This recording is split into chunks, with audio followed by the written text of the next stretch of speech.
vous attendez ce soir du chef de l'État sur TF1? Non mais j'attends plus rien du chef de l'État depuis déjà un certain nombre de temps. Donc il semblerait qu'il veuille annoncer un référendum. La question est sur quel sujet?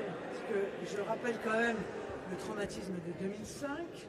Les référendums en France sont organisés pour des grands sujets, des sujets extrêmement importants qui engagent l'avenir de la nation. Si le président de la République nous sort un référendum sur le temps scolaire, c'est sûr que ce sera considéré une fois de plus comme une manœuvre.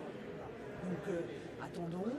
Les Français ont dit à de multiples reprises des sujets sur lesquels ils souhaitaient, je crois, être consultés, au premier rang desquels d'ailleurs l'immigration.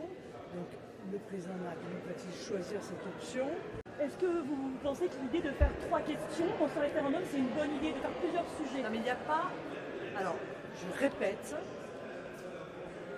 nous ne sommes pas en Suisse, il n'existe pas en France de votation. Un référendum porte sur un texte de loi. Donc c'est pas oui ou non, c'est un texte de loi. Donc c'est pas est-ce que vous êtes pour l'immigration ou contre l'immigration, c'est êtes-vous d'accord avec le projet de loi suivant. C'est ce qui s'est passé pendant le référendum sur la Constitution européenne. C'est sur le texte de la Constitution européenne que les Français ont été consultés. Voilà. Donc il faut évidemment qu'il y ait un texte. Sur les 2 propositions de loi sur la fin de vie, quelle est votre position?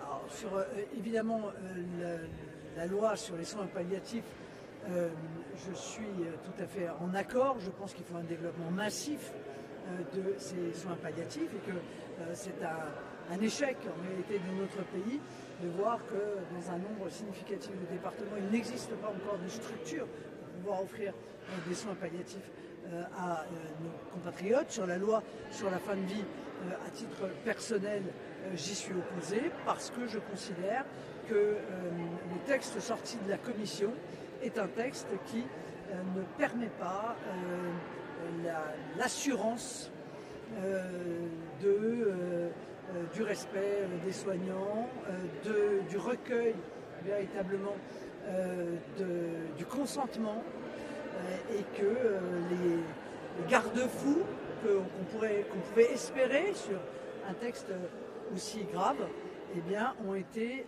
pulvérisés par la Commission et par son vote. Nous verrons bien ce que donneront d'ailleurs les débats. Et en ce qui concerne mon groupe, je leur ai laissé une liberté totale de vote sur ce sujet. Mais si ces garde-fous justement reviennent, vous excluez de le voter au final? Moi, à titre personnel, je ne le voterai pas. Même avec les amendements déposés. Même avec les amendements déposés.